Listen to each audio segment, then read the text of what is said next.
Welcome back, babies. This is Shonen Pulse, episode 52.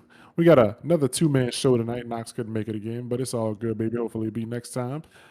We talk about manga on this channel, about 9 or 10 to be exact. A couple of those probably about to end, actually, with Kaisen pretty soon. But anyway, Chainsaw Man, Centuria, Danadon, Shangri-La Frontier, Gachi, Akuta, Ranger Reject, Ichi The Witch, Kagurabachi, and like I said, Kaisen.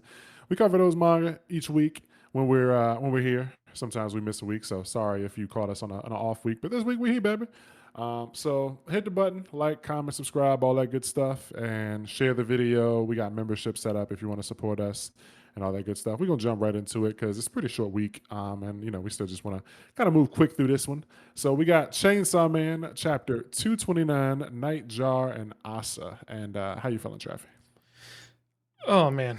So this chapter disappointed me a lot.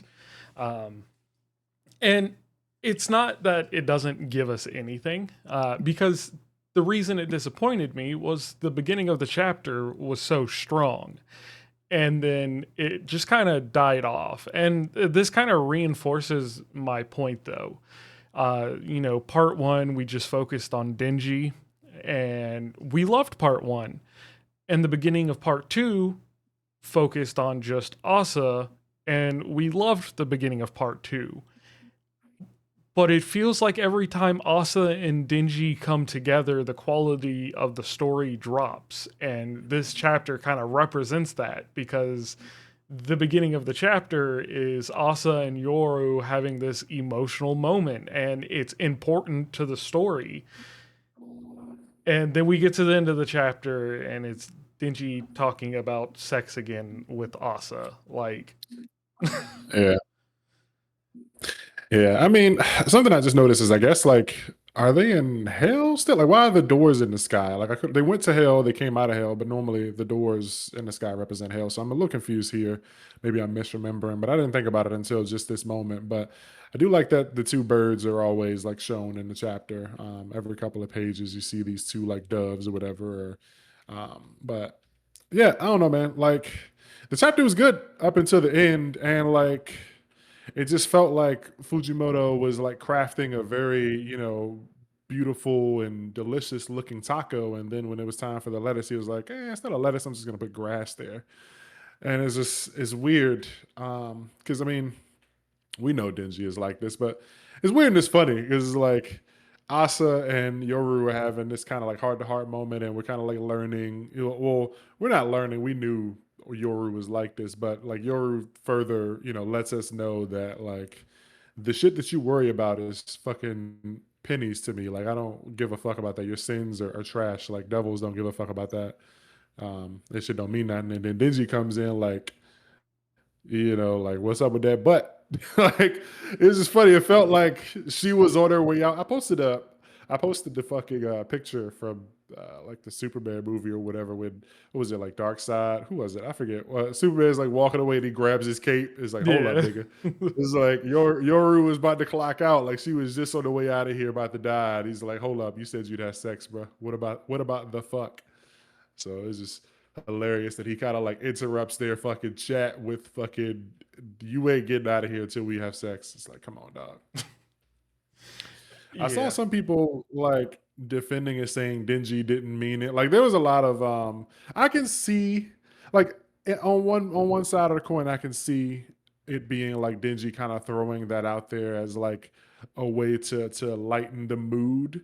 But Denji's an idiot and Denji is horny. So like I don't think Denji said this without like actually wanting to fuck. Somebody on Twitter was like, Denji couldn't possibly have meant it because he doesn't even have a lower half of his body. He doesn't have a dick. And I was like, bro, we've seen Denji drink blood and regenerate body parts in the blink of an eye Yeah. like 1,000 times in the last like 5 years of this manga. Like Denji not having a dick right now does not mean shit. But I can see like saying, having this be a way of kind of lightening the mood or whatever. But Denji, like, wow, yes, that could possibly lighten the mood. Denji also is like, if she says like okay, then Denji's definitely gonna go for it. Yeah. Definitely. But I don't think like the end of this chapter is a complete bust, right? It just feels worse than the beginning. Um, Yeah. like this part where she says, "Do you want to get turned into a weapon, or do you want to screw up the world together?" And then, his reply, "I suddenly remembered something. You said you'd have sex with me." It's almost like he is picking that latter option to screw up the world together. Yeah. I can see that because I mean, if they do that, then they would probably end up, being like lovers and dating, and like he would do whatever he can to keep getting that. Like, if she's like, let's blow up buildings, he's gonna be fuck it, I'm chopping up buildings. Yeah, yeah. Yeah, so I can see him going along with it, but that was just his way. One thing I do think is needs to be touched on though is like it's kind of weird because she's in Asa's body, and Asa never agreed to this. So Yoru being like she'll have sex with him, and him being like fuck yeah, but it being Asa's body, like we're gonna need some sort of consent from her before they do anything. Yeah, yeah. Like we know that Asa likes Denji, but that doesn't correlate with consent. And Yeah. when all of these situations happen, Asa's never in control of her body. Right. Yeah, and it's always awkward. Like Yoru fucking stroked him off, and Yoru kissed him, and Yoru did all this shit, and it's like she's never been shown to like reflect or react or even yell or anything because she just gets pushed to the side when those moments happen. And we can't have that with sex. We can't have Well, Yoru. she did have a moment after the pee pee touch. Oh, um, did she? yeah, where she was mad at Yoru. Okay, I don't remember that. I had to go back and look, but yeah, either way, like making this kind of promise, and then as far as I know, I had to go back and look, but I'm pretty sure ever since she made that promise to him that she'd fuck him, she hasn't like given control back to Asa since then. Besides like the one moment when they were when the Locust Devil came and Asa like any little time that Asa did have control, Asa was like terrified for her life. So it ain't like she could have broke down and was like, Denji, I'm not actually gonna fuck you. It was always like, Denji, fuck, I'm gonna die. Like she did. It ain't like she could come out and say like I don't agree with this. Yeah. Yeah. So You know what's funny? So, you know how there's like the trope where people, they talk about what a normal person's idea of what anime is, like the raunchiness of it, and then they get embarrassed by that. As we're sitting here talking about this chapter of Chainsaw Man, my wife is sitting on the couch, and I just want to look at her face because I know she's like, what is he talking about? yeah, my wife is the I'm like across the hall from my wife, and the bedroom door is open. My door is closed where I'm at, but the bedroom door is open, and she's gonna be walking on the treadmill in a few minutes, so she's gonna walk by if she hasn't already. She's probably heard me talking, and it's like this is these are some very sophisticated conversations about about comic book sex. I'm sitting here swirling my wine with my fucking top hat on in my leathery velvet couch with gold trim, discussing sexual fucking matters over with Chainsaw Man and the War Devil. Yeah. It's a very mature conversation here. It's so funny because like we have like this chapter, but then you could have a chapter where like it's just fighting, and so people hearing it would be like, whatever. And then you'd have like the chapters that kind of make an entire arc where it explains stuff and has all of the thematic ideas within it. And you're getting really deep into conversation, and Chainsaw Man just never feels like you're talking about the same story each week. Yeah. Yeah, and my wife doesn't have like she's not into anime and manga, and she doesn't like know like she doesn't have like the faintest idea of what any of these stories could possibly be about. So like to walk past the room and hear me saying like, yeah, so she agreed to have sex with him, but that's not her body. It's like that just sounds fucking nuts. Like what are they even talking about in there?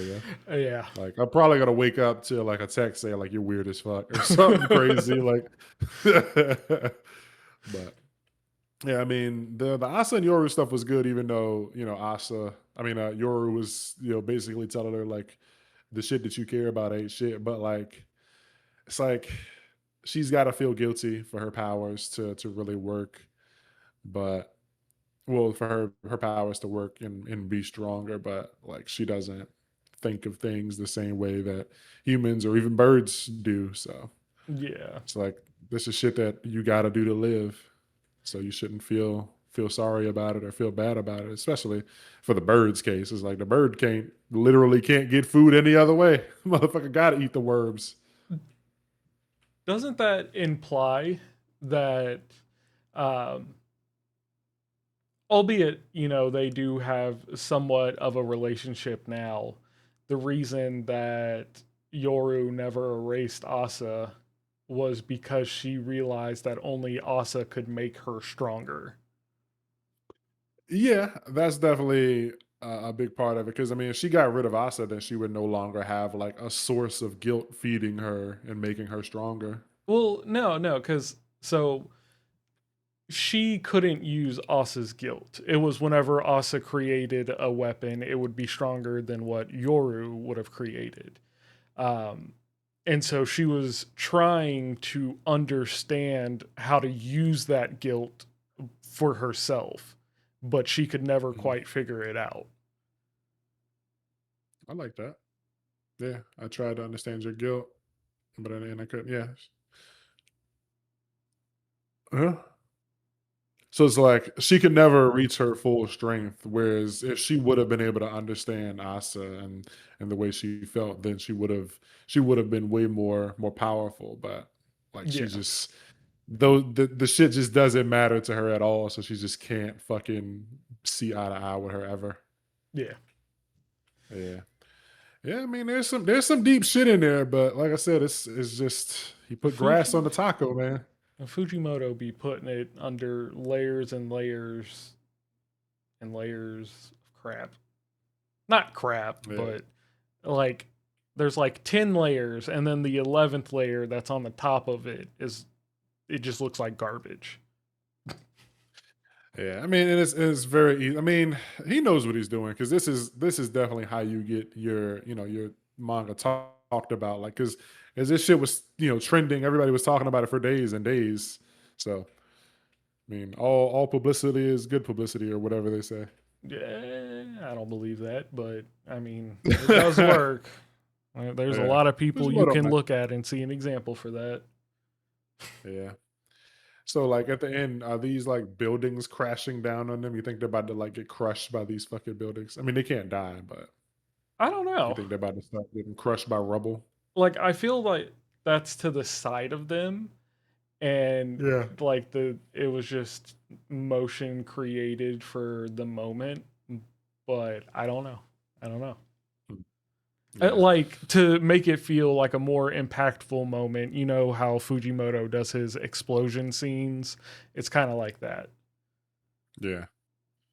Let me see. Is Chainsaw Man on break this upcoming week? Next chapter, Tuesday, February 24th. So, no, we do have a chapter. If you're listening to this Monday upon release, scheduled release, because we don't know what happens after we finish recording. But if you're listening to this at the regularly scheduled release time, then a chapter will be out tomorrow.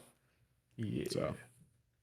no break for Fuji this time. So, yeah. You think they're gonna Man, I don't know. Like, where do we go from here? Like, what directly follows this? I have no idea. Like you could assume that Asa's or Yoru's just laughing now, and then she'll get up and proceed to turn him into a weapon, or maybe she like bleeds into his mouth so he heals. I genuinely have no idea. Or maybe another devil pops in. Yeah, because that's what I was thinking. Is like they don't have another like threat. It's not like they were fighting, someone, and then like there was an intermission. Like they were just fighting each other. So there's no one else that they have to worry about like kicking them, in this moment. So it's just Well, them. yeah, but no, it could be someone from Dingy's side because he had the little group together to fight her. Okay. Probably So safety and maybe shit. someone someone comes in and like just cuts her or something and ruins the moment. I don't know. Man, imagine if this is when like the other love interest shows up and like Asa's like, okay, fuck it. I mean, Yoru's like, all right, let's do it, and then fucking the bomb girl shows up or something, and it's just like, what the fuck now? Now what do we do? I can see I some don't shit know. like that happen. Yeah, that would be kind of drastic. Yeah, just to interrupt their little moment or whatever. But I think I'm squeezed on this one. You got any other thoughts? Nah, I'm good. All right, that's going to do it for Chainsaw Man, chapter 229, Nightjar and Asa. Now jumping into Shangri-La Frontier, chapter 255, Time and money can make any situation look good for you. How you feeling about this one, man? Oh.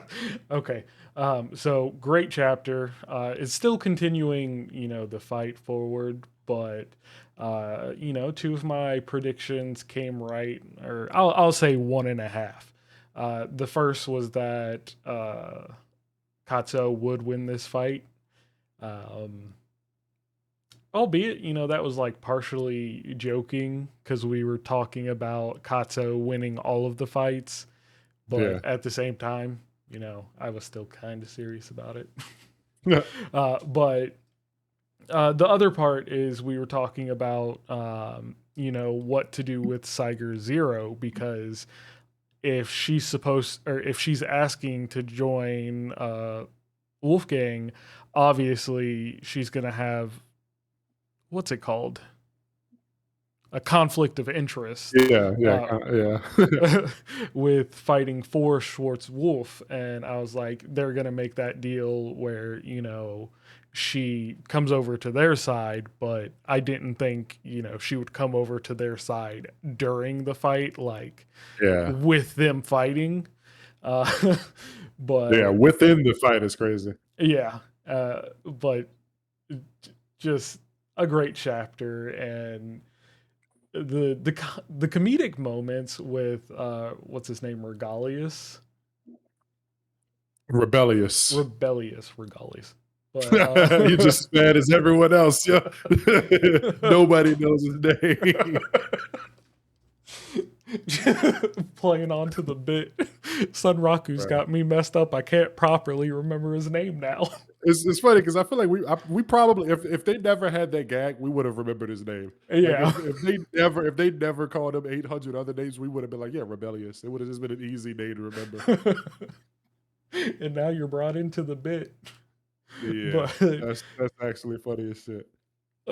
yeah, them just like trolling him, just 100% is it's making this arc so hilarious.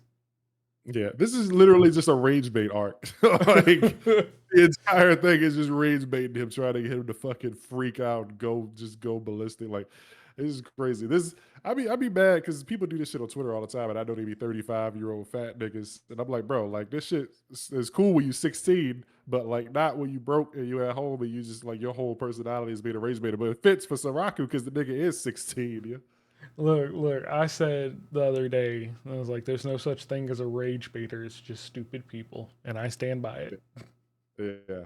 Saraku, I ain't gonna call him stupid though. No, He a no. master. Yeah. He a kid. He's being a kid. But yeah, no, this chapter, it was pretty much straightforward. It was fun. It was nice and short. It wasn't like usually usually the Shangri-La Frontier chapters have like a lot. Like they'll have so many layers to them. Like it'll be like the straightforward, plot of the chapter with like some hints to something going on in the, in the background and something that's gonna pop up in the future and some rock you or something. Somebody will get a new tool that kind of gets hinted at, and we won't really know, speculate what it'll do or something. This was pretty much, cut and dry. Like the fight ended with, Kazo beating what was her name? Acacia or something. Yeah. And I mean, I thought the shield thing was cool. Like I was thinking that it was gonna reflect, like be like a magic cylinder, reflector, mirror force type of deal. But it ended up draining like his stamina, and then she just turned it into a counter attack where it was like, I'm gonna slam us into the ground, but since you're gonna hit the ground first, your HP is gonna hit zero first, and I'll win just because of like mechanics. So that was cool. It was a cool strategy, but Kazuo just being who he is, being a pro and having, more tools and shit, was able to pull out of that. So she fucking self-destructs herself. That's funny as hell. Yeah. And I mean, like, this is all just so believable because, like, genuinely, if you had like a guild and professional players on it and they were going against someone who's highly regarded or good within the ranks of the game, the pros just gonna absolutely dog walk them because that's their job. Yeah. And it makes sense that Katsu's going to be sitting here winning back-to-back fights against top rank players. Yeah. Because I mean, when it's your job, you're supposed to know of every exploit and glitch possible, so you don't like get wave dashed on and be like, "What the fuck is that?" It's like, dog, you get paid to play this, and you get beat by some Jimmy in the basement. Like, Yeah. you should know these fucking like glitches and exploits and little things that you can take advantage of or whatever. So yeah, this it all fits that Kazo is just beating the shit out of these guys. So then the fight does end, and we jump into that trade, and fucking Cyger Zero and Cyger 100, they're playing the whole charade. Cyger 100 is acting like she doesn't know, and or not acting like she doesn't know, but just kind of going along with it. So Very nonchalant.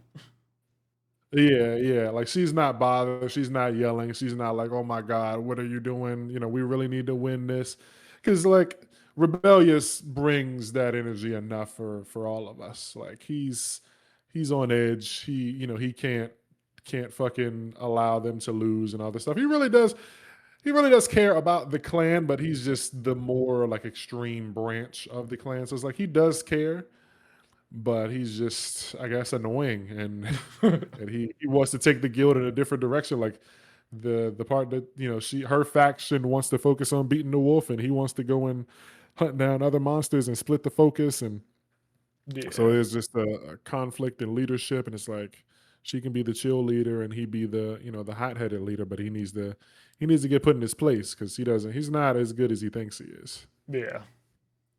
And all these guys, like, they're finding out they're not as good as they think they are. Like, they're getting beat by Kazo. They don't know he's a pro gamer. They just know that, like, they're at the top guild and they got him beat by like 20 levels and he is dancing on them. Yeah. Yeah. Yeah, which shouldn't be happening. I do love the last page though, because it goes from, this first panel, if I want to protect the prestige of our clan, we've got to bury the Wolfgang right now. And he's trying to, pull something out of the shared item vault. And that seems threatening, Yeah, but they don't let it end off on that like threat, like, oh no, he's going to pull out something big and bad and he's going to actually start beating them.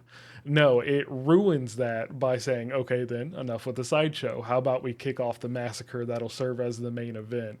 And so it pulls the attention back to our main cast and their faces in that the final panel, it killed me, especially Sunraku's extra long beak. bro, the beak is insane. Yeah. It's so unserious. Yeah, like I everyone think else kind of looks like a jack-o'-lantern, and his shit is just stupid looking. yeah, I think it's perfect that Saiger Zero, like, she's not fully integrated with the clan yet. So Yeah, obviously she's kind of like the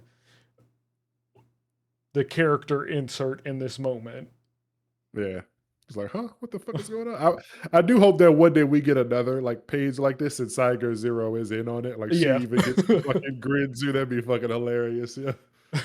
But yeah, like I normally, like any other manga would have let us like end the chapter on this rebellious page where and leaving us with like, oh man, I wonder what he's got. Like, oh wow, the cliffhanger is him saying he's gonna whip out like the spirit bomb or something. Man, what's gonna happen next week? Is like, nope. Like the seriousness, the fucking the us being afraid or anything like that. All of the tension is gone because like these guys are true fucking ghouls. Yeah, I like do wonder if, like, this is a subversion of expectations and then he just starts like dancing on Katsu next chapter. I hope so, actually. Like I want Kazo to get some damage in, but like I hope Kazo doesn't do more than like 20%. and he like gets beat because like we gotta see somebody else fight. And Rebellious, like they gotta make Rebellious at least like like at least somewhat decent. Don't just get shit all over. Like he is the like right hand man in the guild. Yeah.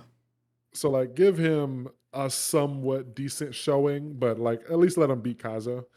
And then Kazo go like, oh yeah, you know what? I already wiped out two of your guys, and like 80% is fucking, way more of a handicap like than Yeah, anyone needs. it definitely has to, because I can see Kazo getting out and then Sunraku going in, and then this is like the moment where Kyogoku realizes that Sunraku is also very strong, but she's also going to recognize like the sword style he's using, so it'll Yeah, bring them closer as a character or as two characters.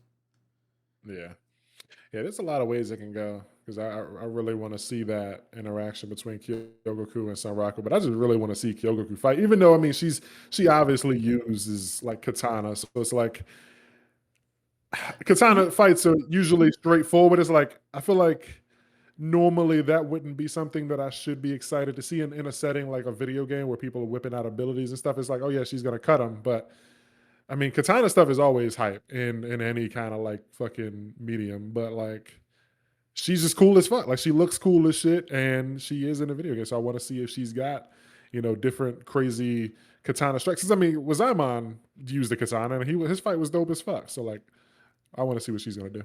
Actually, the scenario I presented, it could work either way. Like if she fights, Sunraku would recognize the fighting style, and it could also bring them Yeah, together as characters. So yeah. it could go either way, but the Sunraku going next just gives the, oh hey, Sunraku's strong too. So it has an Yeah, extra dimension to it. all of these guys are fucking terrorists. Yeah. like, it's like actually like Pencil Girl is the one I probably think we need to see the least because like she really got a good showing in the last game in the fighting game tournament arc. Like she Yeah, she but went we haven't off. seen her really fight that much in this game. Yeah, we haven't seen her fight that much, but like we haven't seen Sunraku PvP at all in this game. Yeah, We yeah. haven't. Yeah. So I don't know, like it's because I don't see this like arc going much longer. Because I just can't see Rebellious beating more than Kazo. Like I can't see him beating Kazo and then someone. Well, they do get to heal in between, so I thought it said no healing. no healing during the fight. They can heal in between because Kazo heals before his second fight. Sure. Yeah, I was wondering about that because I remember him drinking a potion, but I was like, was that was that a fuck up or something? But No, hmm, I think yeah, you and Knox confused yourselves with talking about the round robin, so y'all just assumed they had to keep going with the same amount of health. okay, yeah, run the gauntlet. So yeah, man, I'm hyped to see what happens. And like part of me feels like when Rebellious is beat and it's Cycle 100's turn, she's actually just gonna be like, "Oh, I'm done." Like she probably won't even fight. I could see her fighting for the honor of her clan, Against but Siger like Zero. I don't think Cycle Zero is gonna fight at all. Well, they I wasn't. did bring Siger Zero over to their side, but like as a fighter, and so I think it'd be interesting to see Siger Zero versus Siger 100. Okay. I like it. Let's get some sister duel going because they probably never duel before because they're in a Yeah, PvE guild and man, yeah, that would actually probably hit. and like the fight works as a older sister testing the conviction of her younger sister. Like if you can beat me, you can go with them. If not, Yeah. you have to come back or something like that. I don't see that, but just like I can see it being as like a goodbye, even though they're like in the same house, Oh like yeah, probably like down the hall from each other, but it still works as like a goodbye in game, yeah, like see you around. You won't be, you and me won't be logging into the same like guild house anymore. Like it'll be the guild hall will be different without you here, little sister type shit. So I would like to see a moment with them in battle because they always say like you can't really truly understand someone until you cross swords with them and shit like that. I want to see a Yeah, moment like that. That'd be dope. And I it'd could be see like that some shit happening. like yeah, and Saiga Zero is, she's like attacking and she's thinking like there's some things I've always wanted to tell my big sister that I never got the chance to, but now that we're able to bump heads and clash swords like this, I'm finally able to get my feelings across. That would go hard. I Yeah. like that. Because when she swapped teams, I was like immediately like, okay, so she's just not gonna fight. Like they're like she would be the last person to battle, but now I really want that. Like screw everybody else. Let fucking Kazo lose to Rebellious and then whatever. I don't know. But oh man, if Saiga beats Rebellious and then fights Saiga, Saiga versus Saiga, that'd be lit. Fuck, that'd be fire. I want that now. Yeah. I Yeah. want that more than like I want to see everyone else fight. I want that moment because that's one thing that Shangri-La Frontier has been missing, that emotional connection. Yeah. Like they gave I us a agree. little bit. Yeah, that's the only thing that I think is holding Shangri-La Frontier back. Not that it's holding it back far, but that's the only thing that and like I mean, death would give us that. Like when they introduce the elements of a NPC dying and it being the end for them is like that would lead to an emotional feeling, and we just haven't gotten any sort of emotional connection to any character. Besides, we fuck with Sun Raku, but like when he loses, I'm not like, damn man, we really lost because he hasn't been in any situation yet where it felt like he really could lose. Not like not one that matters a lot to him. Like losing the tournament would have been bad for like Kaza, but like I don't feel like the stakes has been super high for Sunraku yet, and it just like I said, there just hasn't been any emotional conflict, and that would be a perfect way to set some up.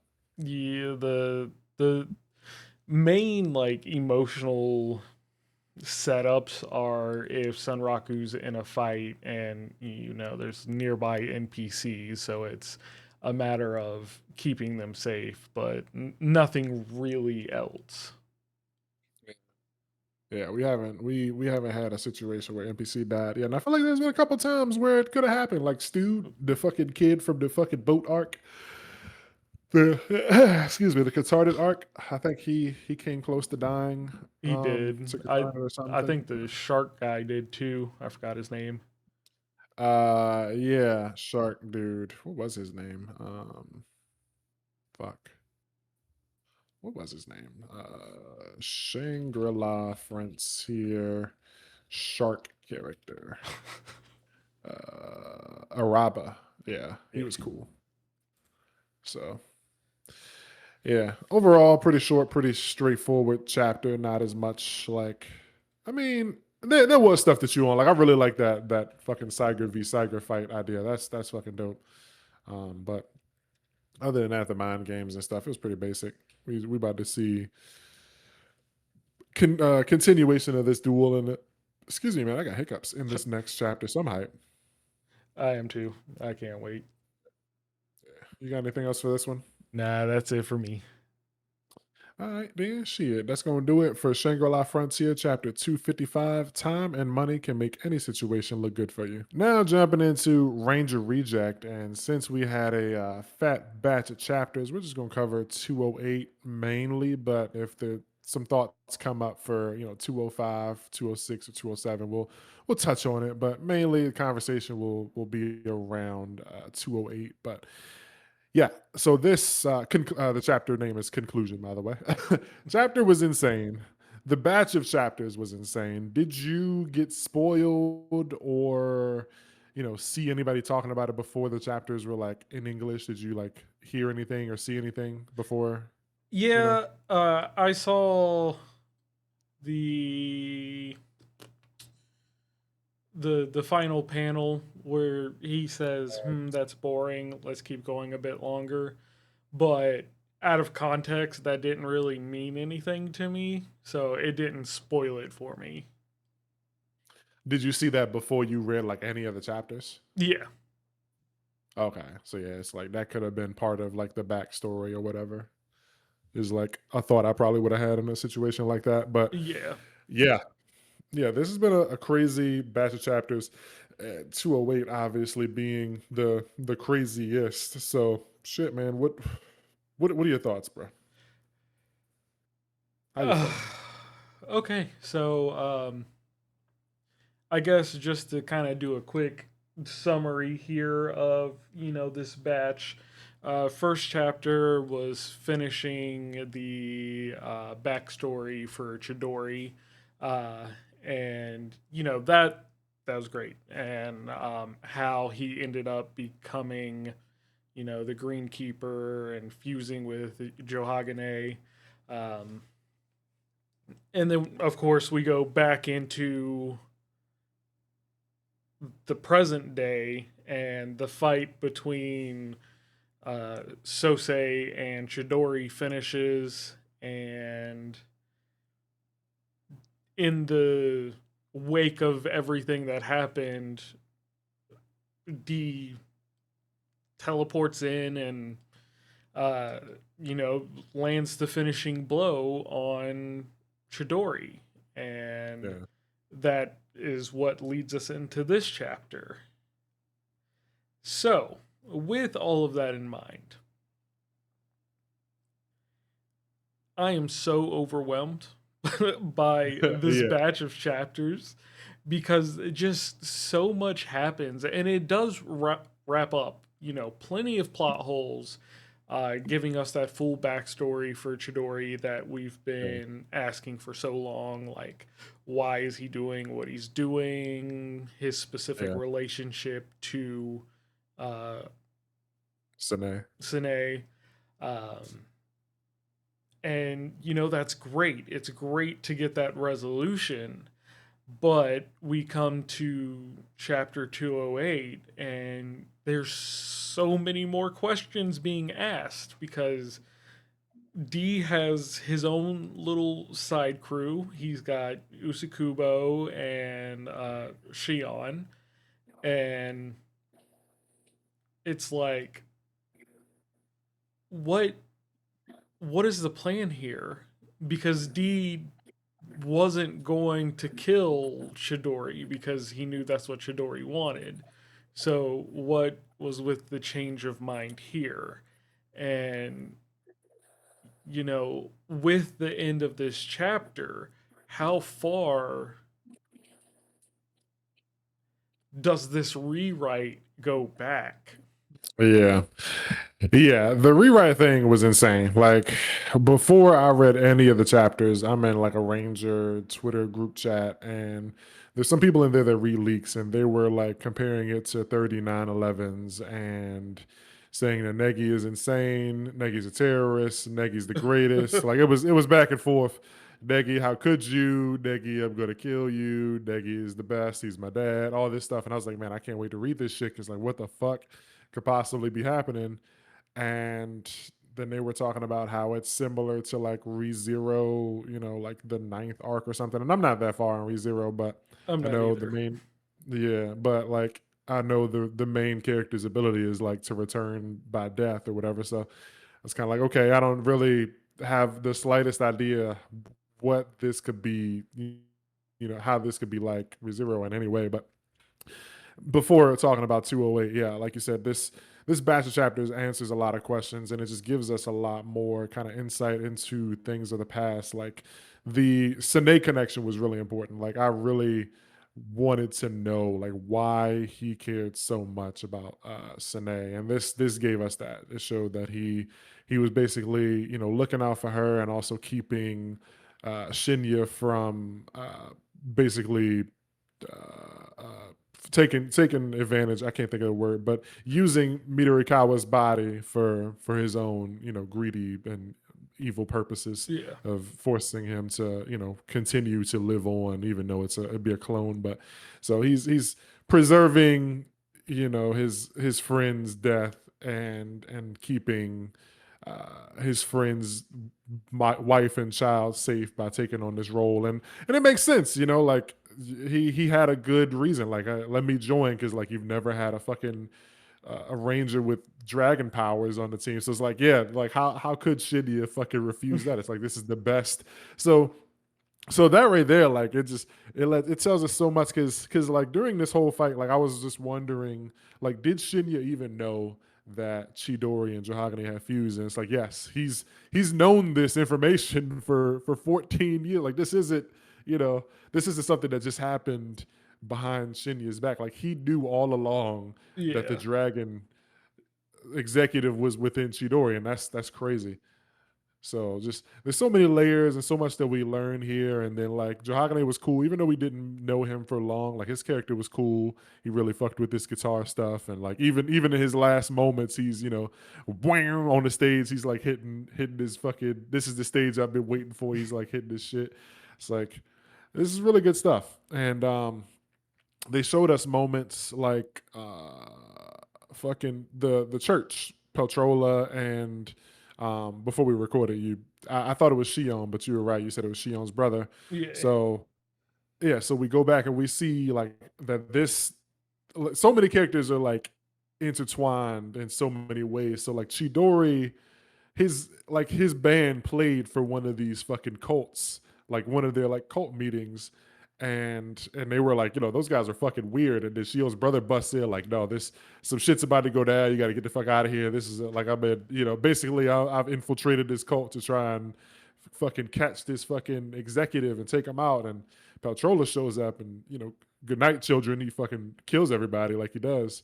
So we got a lot in these chapters. There's a moment in like 207, I think it is, where the director guy, like when Chidori and Sosei are fighting, or Johagane and Sosei are fighting, the director's like, somebody get a fucking camera on this shit. I don't give a fuck who wins or loses. He's like, if you miss this, I'll kill you myself. But when I read that the first time, I thought he says, if you miss this, I'll kill myself. And I fucking bust out laughing. Like Oh he my was god. so like my thought was that like he was so locked in. Like if they fuck this up, his life is over. Like there's no point in living anymore. But he was like, I'll kill you myself. So it's still funny, but I thought he was just like, bro, if y'all fuck this up, I'm just gonna die. Like it's over. But yeah, no, banger set of chapters. And so before I guess for another before, you were saying that you think this is the same instance where like uh Sakurama's family died in yeah. this church scene. Yeah. So Because they did the die to re- Peltrola, and this was during the short period in which all of the executives were active.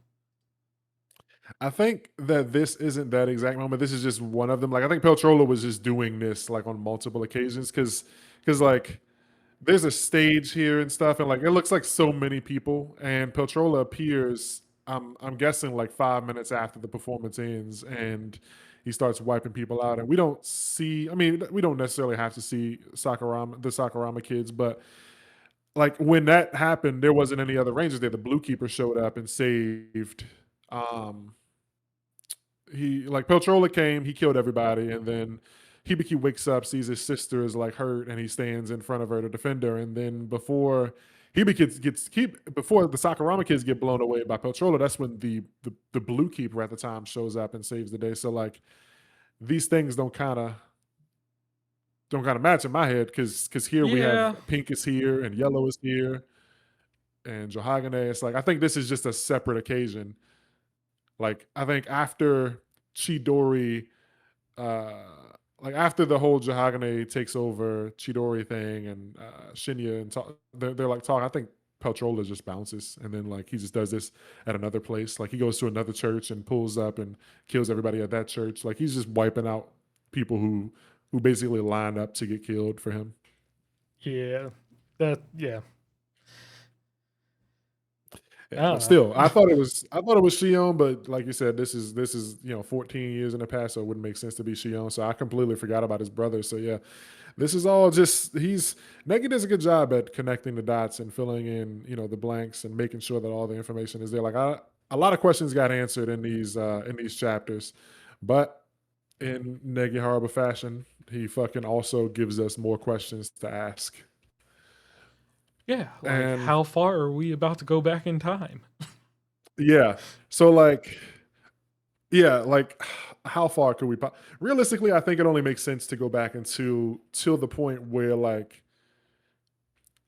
right after the defeat. Like Chidori is beaten and D flies off. Like I think the part where it's like 1 year later. I think everything before the 1 year later happened. And everything after the 1 year later doesn't happen. And like that ending gets rewritten. Like I think he's just rewriting the ending, like the very, very ending, but we're gonna get another arc to patch that up. Because when I was reading these chapters, I was hyped because I saw Peltrola, and my first thought is because obviously I've been on board with this whole like I feel like Peltrola's not dead, and he has to wrap that plot point up. And so when I saw Peltrola, I was like, okay, cool. Like the fact that they're showing Peltrola here tells me that he's still going to be relevant in the story because this Peltrola shows up like 205, 206. So like at the time I hadn't read 206, 7 or 8. So I was like, okay, so Peltrola stuff is going to be coming because they're showing him in a flashback, but they don't, and the story ends, and we still don't know if he's around. And then there's still conclusions that haven't happened. Like we haven't seen X's. Uh, Ranmaru probably being the least important, but like Ranmaru, I thought was going to come back because he took the Balong exam against. I thought we would see him again. We haven't seen X's conclusion. We haven't seen Shion's conclusion.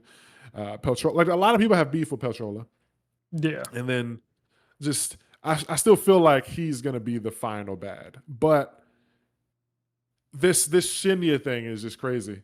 So did you have any theories? How far you think are we going back, or what do you think about this?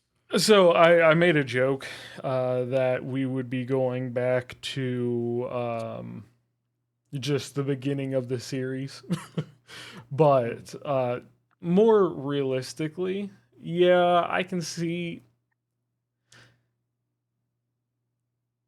Okay, so the main issue that I have with your theory of it going back to right before the 1 year later, it feels like it's nothing in terms of like a setup because you have at the bottom of the panel 1 year later after D breaks the chains to the fortress. Yeah. Um, and then you just get one page which is city shots, second page Sakurama saving a child, third page Sakurama saying what great weather, and Chidori saying humans have won and achieved peace on Earth, and the invaders are no more. It feels like that's a very short time to then be like, oh, you know what? We're gonna rewind it there. So yeah, I mean, I think when like from the point where the battle ends, I think we're gonna see another potentially like 30 to 50 chapter arc, and then it's gonna be the true ending. Like I don't think we're gonna end in 5 chapters. Because like at that point, because Neck is on a month break right now. I don't think he would take a month break to then conclude the story in 6 chapters. So I feel like we're gonna get a kind of beefy arc, but it's gonna be something more. But also the chain thing, like part of me while I was reading this, like before we even got to the rip page, I was just like, some of this doesn't really make sense to me.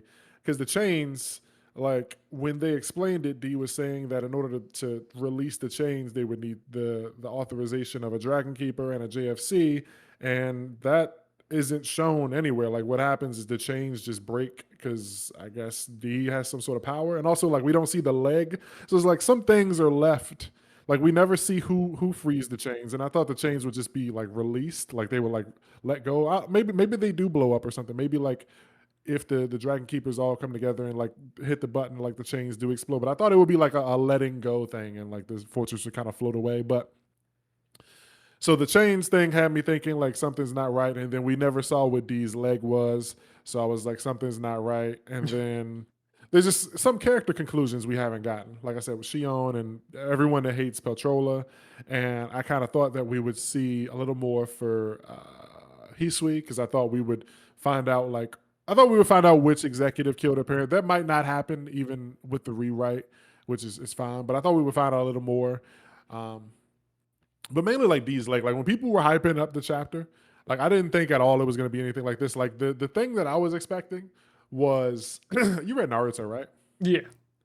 You remember when Sasuke was fighting Itachi, and near the end of their fight, when both of them were fucking tired as shit, Sasuke was exhausted, Itachi was fucking worn down, and then fucking Orochimaru pops out of Sasuke's curse mark and tries to take Itachi's body. Yeah. Yeah. I thought something like that was gonna happen with D's leg, and it was gonna be Yakushi like surprise bitch, like everyone's weak and I'm back. Like I thought he was gonna like self revive through the leg, and just D never knew it. Like I thought we were gonna see like the Death Messiah again, and I was like, bro, like that would be crazy, but I don't know how they would deal with it. But like obviously that didn't happen, so like we still gotta know what the deal is with the leg.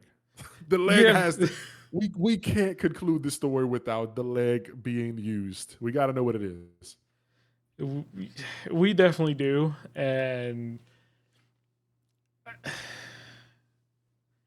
I just what are we doing here? Where are we going back to? Are we going to see Yeah. like, oh, the story's rewritten so that now D, is the bad guy? That I don't even know how that would feel to read story-wise.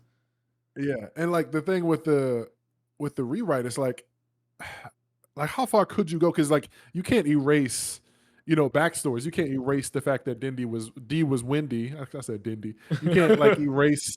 You can't like erase the fucking going back and saying like if he were to go back to before this arc and the Super Sunday battle and like have a completely new arc from there. It's like the events of the Super Sunday battle arc never happened. And so it's like Wendy could just be a whole other character at that point. Like maybe, like it's crazy because it's like it's meta as fuck and it's like super, breaking the fourth wall type shit. And it's like crazy. This is like it reminds me of like Undead Unluck, how the story was a story in the story. And um it's like my thought for this whole Shinya thing is like my theory is that this is a third Shinya at the end. So like we know Shinya cloned himself and was like, you go do what you think is right, and you go live out your desires. And I feel like the bad Shinya that was living out his desires still like in the back of his mind had like this urge to write a good story, and so he was like, I got to get that part out, and he made a third clone to just write the story. And so one is writing the story, one is living the story as like his in his story he's the main character, he's the hero, and the other is trying to like stop the bad Shinya. So it's like there's actually three, but like we're unaware of the third one. That could be way off. I saw some people saying, what if this is like Shion, or what if this is D and he's like changed shapes or something? I don't know, because I mean they don't show who the person is, but I think it's supposed to be obvious that it's Shinya. Shinya. But yeah, there's so many I ways that this can go. I personally think that, this Shinya in the chair is the original Shinya before, he died and cloned himself. Bro, what if he never died and he just wrote like he Yeah, wrote. this is him writing Ranger. Yeah, that okay, yeah, that's another thought I was thinking. Like, what if this is like him kind of, because there was the Sine's version of Ranger, and this is like his version. So this is like instead of like living out the plot of Sine's version of the Divine Dragon Keepers, this is him writing his own story with that story being within his story. It's so many layers, man. Like my Yeah. head is gonna fucking split open. Like this is crazy. Like, what if he It's never actually died? And he like, what if he never died? He never killed himself. He never cloned. He just like quit working. Like he quit and let Sade have the show, and then he just wrote his own story with himself as like the main character, and just created this whole fictional world. He created the character that cloned themselves and then killed himself, and all this. This is crazy. yeah. There are so many possible directions to go with this that it is basically impossible to predict. Yeah, because it's like it's it's giving me fucking like Aizen and Kenjaku energy and Undead Unluck storybook within a book and just fucking so much, man. Like when I saw the page get ripped, I was like, no, wait, what's happening? And then he rips it. You can see like the lines on the shit, like to show the like I guess storyboard shit. Like this is crazy, and like they just I can't believe how bad the anime flopped because this would have been fucking incredible, man. To have if this shit would have like if they would have perfectly adapted it, then this could have been a fucking an all time anime. Yeah, yeah. They completely destroyed that side of the media, and the only way they could possibly fix it is if they just restarted it. They just had too many changes. Yeah. What if, bruh? What if the anime is actually the rewrite? Like when Shinya goes back, like he rewrites it from like the Oh dreamy my school, god. and Wendy doesn't get added. Like there is no Wendy scene, just like the anime. Oh my god. That would It- be I don't know how I'd bruh. feel about that at all. Yeah.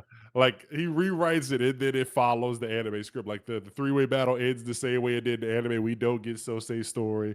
We don't get Invader on the run. The fucking Azome never becomes an invader. Like we don't get any of that shit. Yeah. It's I'm not gonna say I would like it because like those all that writing was incredible. But like it would be a crazy play. That'd be a crazy move to make. Yeah. Yeah. I don't know how I feel. I don't know how I feel. Well, yeah. It's a funny thought, but like, yeah, Negi, I don't think he's gonna fuck it up, but this is definitely a big play. This is a huge move, just completely like rewriting potentially your final arc. And like, And making us sit on it for 3 weeks. yeah, having to sit on it to just make theories is nuts. Especially like I can't wait, man, because like I want because you know I've been saying that I don't think it's gonna end here for a long time, and like I don't think this is simply just gonna be an epilogue because like that's after the 1 year later that was our epilogue basically. So it's like he ripped up that to say like nah that ending sucks. So Yeah. I I don't know. We'll see. yeah, that's all we can say. We'll see because this is crazy, but if Negi pulls it off, man, he's going down in the Hall of Fame. That's a big Absolutely. move. Like I'm gonna need him to start another series like immediately too. Like I hope he writes like one more. Like Togashi's got his Hunter and his he's got his Yu Yu Hakusho. You finish Yu Yu Hakusho and you're like, man, this was great. And then it's like boom, Hunter Hunter. I want like I want Negi's Chojin X. Give us Y- that because like this is his Tokyo Ghoul. Give us the Chojin X or whatever. I What? want more. Like this, we can't No. let this die. What do you mean? This is his Trojan X. Stop. What? I because you talk about Quince. Yeah. I want another one. Give me another, bro. Give me three. I haven't actually. Have you read Quince? No, I have I not. haven't either, and I haven't either. I'm going to because I feel like I can't call myself like this big of a fan of Negi if I haven't read Quintessential Quintuplets. I think I read one of his one shots or something, but like I gotta go read Quince, whether I hate it or not. I just gotta read it. Yeah, same. Um, Also, the person in the chair, I'm just gonna assume is Shinya. It looks like he's got like his knees up, like under his arms. Those are his knees. Like, Yeah. why is he sitting like L from Death Note in the chair? I don't know. That maybe he's just trying to be evil. Yeah, yeah. This was a crazy ass chapter, man. And yeah, like I wonder, like, cause there was just so much. I wonder how far he's gonna go back. Cause if he goes back and basically erases this chapter, that would kind of reverse some of the like characterization flaws that like the characters themselves had. Like everybody's saying like don't make Hisui suffer because Hisui's like you betrayed me, but this he's like wait what the fuck am I even saying? Because like at the end of the day like he's a fucking invader and it's like she shouldn't have trusted him anyway. And then D going like I fucked up, I let go of being an invader, and it's like are those things that are gonna be in the rewrite? And it's crazy because the rewrite is like Negi is writing a character who is rewriting the story. It's so many layers, and my brain hurts. Yeah, yeah, I'm just excited. I am too. I is Where do we go from here? Yeah, where do we go? And like, I hope we get a color page. I know we got one like 2 chapters ago with the survey, and people were saying like he took the survey personal or whatever. Like, because remember in the video we recorded, it was like surprised that Shinya was so far. That Shinya is number 24 Yeah, in the fucking in the survey. Is like y'all put Tokita in the survey, and I get it. Tokita's cool, but like we're bringing back Shinya. Shinya also just gets a lot of fucking writing. He's like this universe's like Toji, or who else? Who's another character that got like hella writing after they died? I can't think of anyone else, but Shinya, like all throughout his existence in the manga, and even when he died, like he's still getting moments in the past. So clearly, he loves Shinya Kiritane. yeah, yeah. Because Shinya comes off as this like omnipotent character within the story, and there's a lot of things that it feels like Negi's a self insert, or Shinya's a self insert for Negi, and Yeah, that kind of power in a story is always going to be broken. yeah, yeah. I know, like, for most of this discussion, I was just kind of like fucking throwing out words and rambling and just emptying my brain. So I hope people listening are not like, man, they ain't really saying nothing, because it's like I'm just excited. Like nobody else is talking about Ranger besides us, and I'm just happy to like be able to talk about it in a space, and then have people also come and fuck with that. So like this is just cool. These chapters were great. This entire batch, and this month is gonna be a painful one, man. So hopefully it Yes, it is. comes back strong, comes back with a color page, and hopefully we get a Ranger Reject Brotherhood anime announcement or something. And like I don't know, man, but I guess I'm squeezed out. You got anything else for this? No, no, I'm good. All right, that's gonna do it for Ranger Reject Chapter 208 Conclusion. Now jumping into Ichi the Witch 71st Hunt. These few final seconds, and man, this is a fucking great chapter.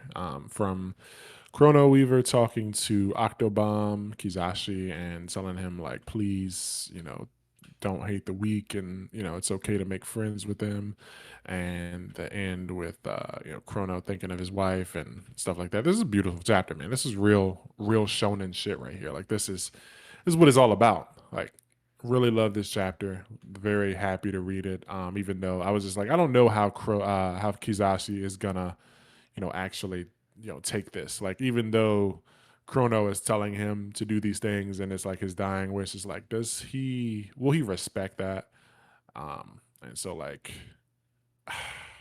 W- I feel like he I feel like he would probably just disappear. Like he wouldn't go and hunt them, but he wouldn't like immediately turn the other cheek, but he would just bounce. That's what I was thinking like he would do, but we don't get to see that, what comes from that yet. So I guess we'll see soon. But yeah, what do you think about this one?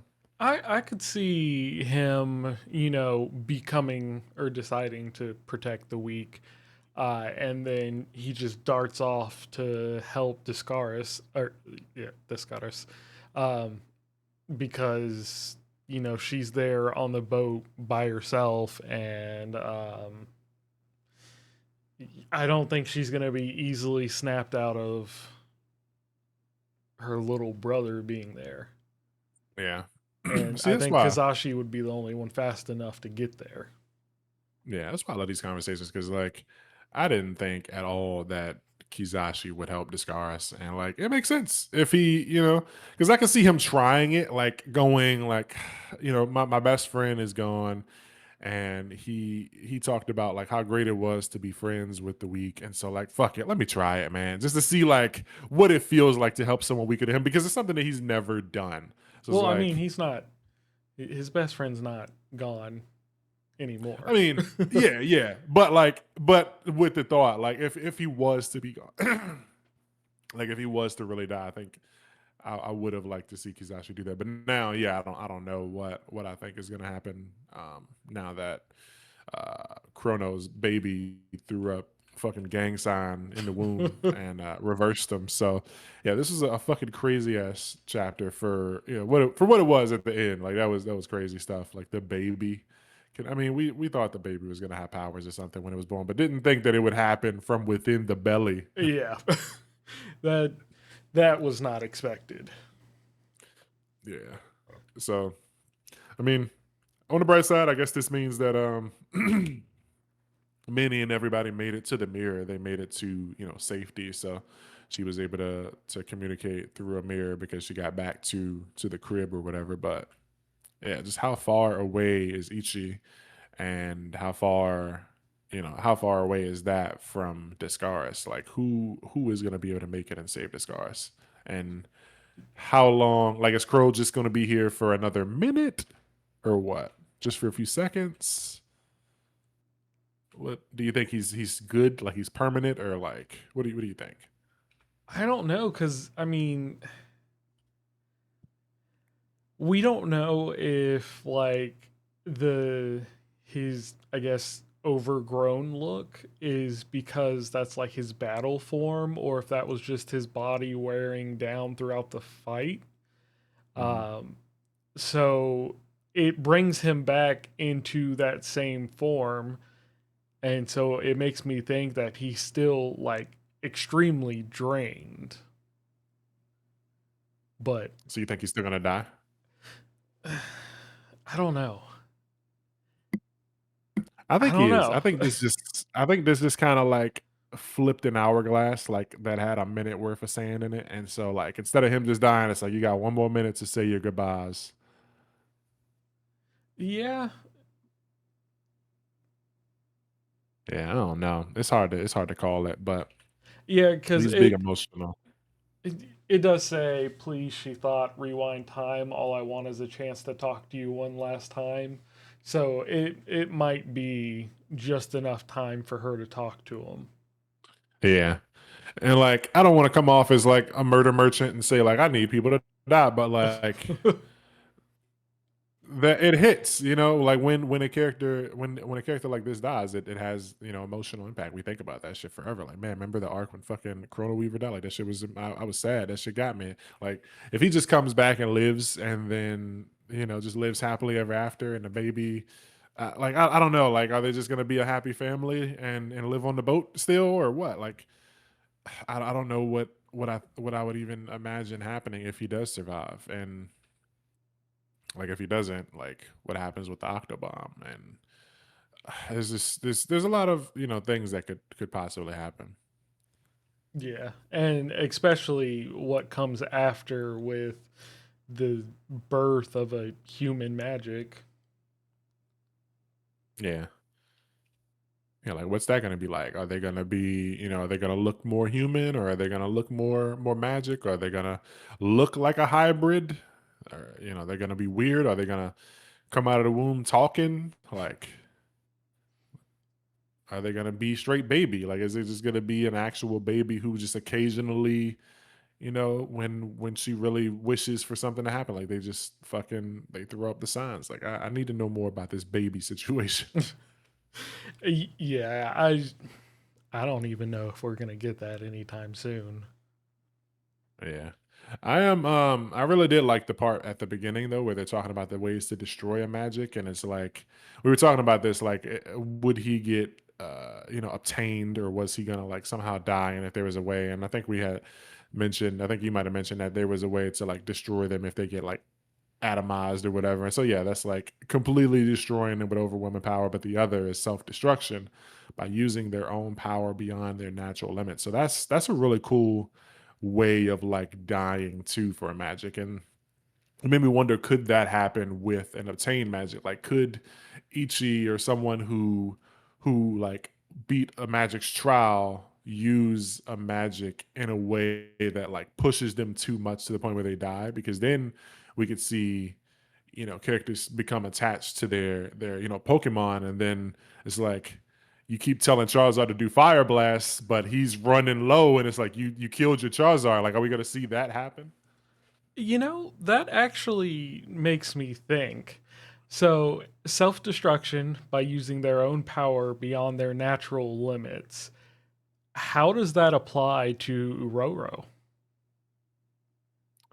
Because it's not Yeah. necessarily his power. His ability is to amplify things. How do you amplify something beyond your natural limit if your ability is to amplify? Maybe it's a situation where like he he has a limit to where he's supposed to amplify. Like he amplifies Goku to Super Saiyan 1 and like Super Saiyan 2 is pushing it, but it's like if Goku needs more power and he amplifies Goku to Super Saiyan God, it's like okay, I'm gonna die after this, but like at least you'll save the universe. I I can see a don't, situation like that. because it says using their own power, and he doesn't have power. He uses others' powers.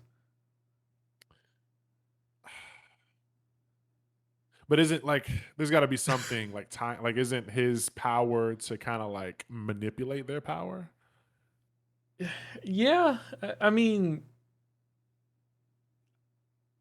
I don't know if it's like as specific as just amplification. Like, could he de-amplify something?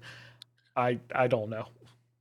I guess like I'm looking at it like in the like a magnifying glass and the sun and the ant, and it's like the magnifying glass is a Roro. He's making the light from the sun, more powerful, but he just like grows and makes like he just becomes a bigger magnifying glass, and like his magnification like gets too strong to the point where like the light then shatters him or something. Like I don't know. It's hard to really imagine it, but I'm thinking he's just gonna push. Like if he were to die through that, it means that he pushed someone too high. Yeah, but the other implication that I do like from that is it basically says that like none of the magics that want to destroy the world are, planetary in scale. Like that would be something beyond their natural limits. Because if they were that strong, just everybody would be dead. Yeah. So there's like a upper limit to how dangerous a magic can be. And for the most part, it seems like I Knox would hate me for talking about it like this, but like mountain level or Uh, something like that. yeah, it's like there's a hard cap on them. So before they can reach that universal level threat, they just die. Yeah. Yeah, that's a crazy kind of like fucking drawback to their powers. And I guess that means that Jiki Shirone was close to death too. Like, I mean, she was bleeding from her nose and stuff, but I just thought, oh man, she's gonna get a headache, need to rest. But like, she's probably almost dead after using her powers so much. Yeah. Yeah. That does put that So into a different context. yeah, like she didn't care about humans like that for real, besides like the one that she's, inside of, and she did all this to protect Minnie and her child and, fucking Ichi, and if she wanted to believe in the future and this child and all this stuff. So she really put herself out on the line and probably is nearly dead because of it. And that says a lot for her character. Yeah. Especially considering she was like, kill that baby at first. Like, get that shit out of here. So I yeah, swear no, this though, was a the humans may be weak trope never fails to impress me. yeah, no, this was a banger, man. That's Especially from just this character who, like, the other character wanted to connect with him more, and Chrono is like, "I'm sorry, like I never got to talk to you," and all this stuff. It's like this guy, being cool and powerful and trying to like talk to this like super strong, kind of childish, not so cool character and telling him like, fucking mellow out a bit and like try to understand these people, be their friends and like take care of them and stop like being a murderer and stuff. It's like it hits. yeah. It absolutely does. Yeah. So Osamu Nishi is in the bag. with this, and you said you were starting a rumor soon, right? You tweeted about that. Yeah, yeah, soon. Yeah, you're gonna get a lot of this because Aruma is there's a lot of moments like this in Aruma. That shit's 420 chapters now. So yeah, Oof. Samanishi is a fucking like goat at this shit, man. Like these moments, this fucking please not yet page, like this shit, and then the one with all the memories of Minerva. This is yeah, I feel it right in the chest bone, yeah, right in the heart, right in the arteries. The Yeah, arteries. yeah. So yeah, hopefully next week, man. Somebody said every time you mention Discaris, Osama Nishi pushes back Discaris chapter like by 2 weeks or some shit. So it's like I wonder when we're gonna see Discaris. Never. Never. Everything else is gonna finish up. Yeah, every manga and weekly Shonen Jump is gonna end, and then Discaris is gonna come back. But yeah, no, this was a banger. You got any other thoughts for this one? Nah, that's it for me. Okay. So that's going to do it for Ichi the Witch 71st Hunt. These few final seconds. Now jumping into Kagurabachi, chapter 112.5. It's Big Bachi, baby. This is the bonus chapter. Bring back Soya Sojo. Sazanami's memories be gone. So I like this chapter, man. Did you like this one? Yeah, no, I liked it. It's just I like the Sojo ones better. Yeah, Sojo is hilarious, but like I feel like I forgot if I feel like my thought process was that Soya was dead, and so I had to look back at the Rakuzachi arc and see if it kind of ended with like implications that he was dead. But my understanding was that he was dead. So when I saw this, I was like, "Oh, cool," Sazanami. And I don't remember if last chapter we were saying it, but I did like a 30-minute video the other day talking about Kagurabachi Part 2, and I was like, I stole the idea. I didn't steal it, but someone else on Twitter, I think their name was like Limeade or something. They were like, what if the next chapter is actually just another like Sojo chapter? And then I talked about that in my video, and I was like, what if it's either a Sojo chapter or like I think even better would be that they give us a Soga backstory chapter and we see that what he did either in the past or what he was doing in this time skip of 4 days, or if we get another time skip of X amount of years, what he's doing. And I just wanted to see something for Soga. So when I saw that this was in like I clicked on it, it was like an EX chapter, and I was like, oh shit.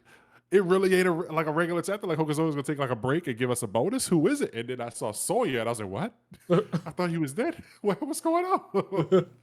I do think it is incredibly impressive that he wakes up with amnesia, but he still has like most of his knowledge, so he's able Yeah. to assess the situation to basically regain his memory. Like that is insane. Yeah, his problem solving skills are fucking next level, dog. Like to the point that he's at the fucking auction and he's like, oh, the Rakuzashi, and then he's like throwing out hand size. Iso. Oh, okay, so I'm a Sazanami. Like he just figured it out. Like this is hilarious how he just fucking threw. He just was throwing out fucking. He even did the Spider Man. Like this.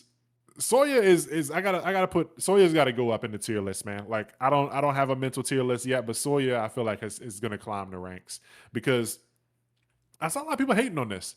People saying like fuck Soya and I can't believe Hokuzono did this and what a waste of time, waste of chapter, this is ass or whatever. I saw some people like enjoying it, saying it was funny, haha, and stuff like that. But I saw a lot of people like not happy that this chapter existed, and I like it because not only was it fun and funny, but I feel like this kind of it sets up, because Soga wants to kill Hakuri, Yeah. and you bring back Hakuri's big brother, and this sets up the future for Soya to pop up again. Like this isn't a one and done. He's not dead. He's not gonna never show. Like now that you've given us this chapter, like you can have Soya pop up sometime like 30 chapters from now and it not be an ass pull, because if it wasn't for this chapter there was never a good moment to have this moment besides in a bonus chapter like this, after like letting us know that Hakuri's life is on the line. Like Hakuri has a target on his back. He's got a wanted poster now. Like there was never a moment before this to tell us like, oh yeah, Soya was still alive. And if it wasn't for this, then having Soya just pull up in 30 chapters and save the day would have felt like an asshole. It'd be like, okay, what the fuck is going on? Why is he here? And I feel like with this chapter, like it gives just enough. Like he's getting his memories back and he's remembering like who he is, but he can't figure out what he's like obsessed with until he like kicks a can and he's like, oh wow, I love this feeling or whatever. And he expresses his love through fucking assault and battery.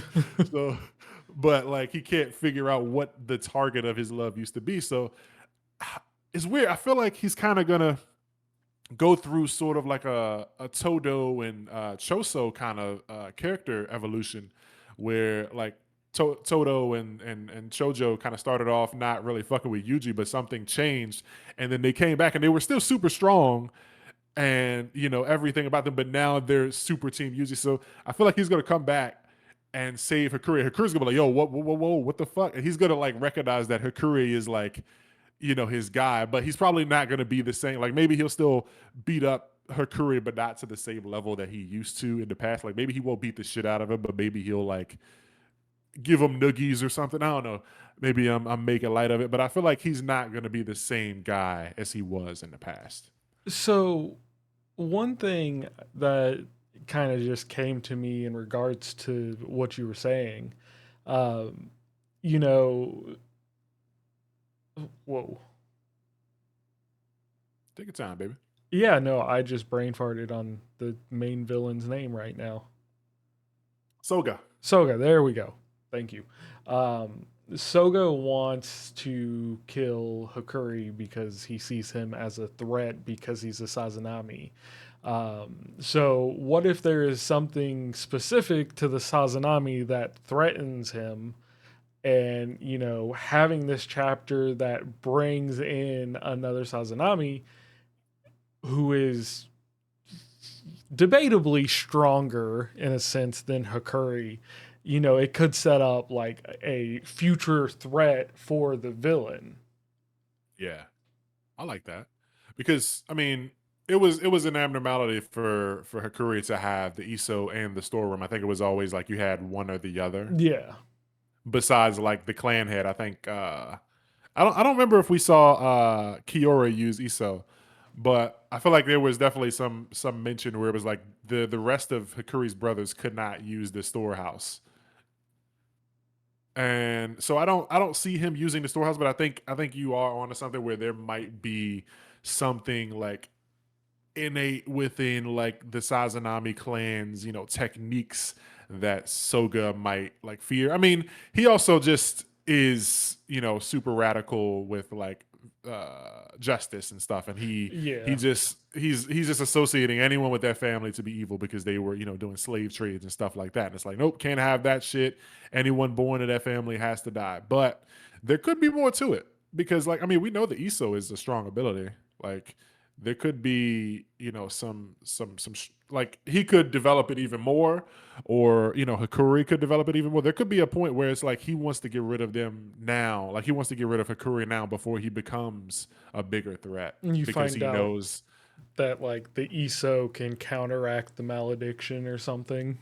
Yeah, or like he could just put that shit in the storehouse, like while like mid malediction cast, he just warps it into a fucking museum somewhere in Timbuktu, and it's like, oh, you got no sword now. What you gonna do? It's like there's there's a lot that could happen with that, and I really definitely need to see Hakuri just get more money bags in this story because he got money a couple times, but he's gotten his ass beat and like he's gotten his ass beat a lot, and he's never gotten a chance to rest. Like I need to see him get some W's. But Yeah. yeah, Big Brother coming back, I think there's a lot of potential for that, especially if it does. If we do get to a situation where it's like Hakuri, comes face to face with Soga, and he's like thinking like I'm about to rid the world of the final, Sazanami, and then he pulls up and is like, why don't you, fucking try someone your own size? And I feel like Soga would probably put his wanting to kill Hakuri to the side for more of a challenge because Hakuri is a child. Yeah. So like before murdering a child, he would fight a warrior from that clan. Like he would fight a grown man who dedicated his life to this shit. Like he would look past Sakuri to go and murder or try to murder Soya. So this is interesting. This is good stuff. Yeah, it's a nice little bonus chapter that, further expands on the story.